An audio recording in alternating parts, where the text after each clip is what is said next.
Nung dumaan kami kanina dito guys, may nakita akong mga chanterelle. Sabi ko kay Nico, may mga chanterelles doon sa gilid.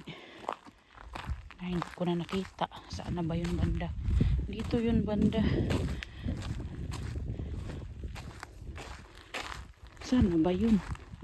Kita ko yun kanina kasi lagi ako nakatingin sa bintana kapag... Ayun guys. Ayun, ang dami turo. Lagi ako nakatingin sa bintana guys kapag nagda-drive si Nico. Yan oh. Sobrang daming chanterelles guys. Yan oh. Yan. So ito na yung kuha ko kanina. While nag-pick ako ng mga blueberries. Ito may mga chanterelles. Ang gaganda oh. Ang kamay ko color blue na talaga. Ang ganda guys. Ayan. Uwi na kami na bahay kasi tapos na kami nag-pick ng blueberries. Anika sobrang busog na ng blueberries. Ito pa. Andoon pa dun sa loob. Hindi ko makuha man eh.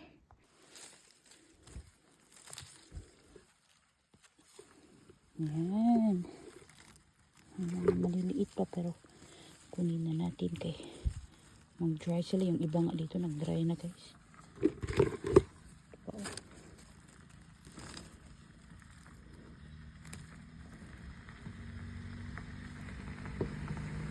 Diyan na si Nico.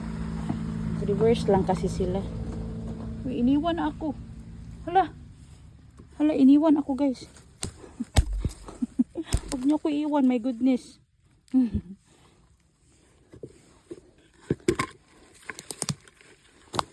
Aray. Lisod po tagkuha.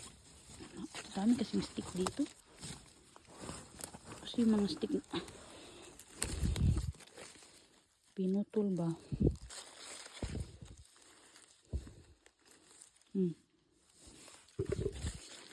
Ang tao.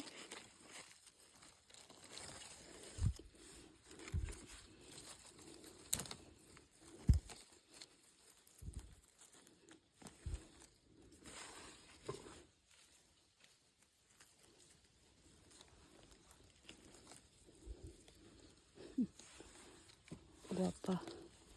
Sus, yung iba nag-dry na, hindi na natin yung pwede kuhanin.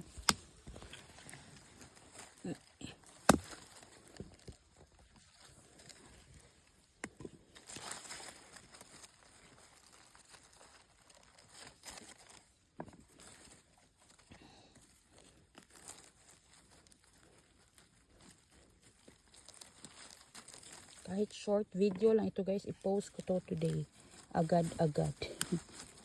Para di kayo maboryong sa aming, maboard sa aming mga videos. Oh, dami guys. Ito na yung kuha ko today. Oh, susunod na vlog na naman guys ha. See you next time.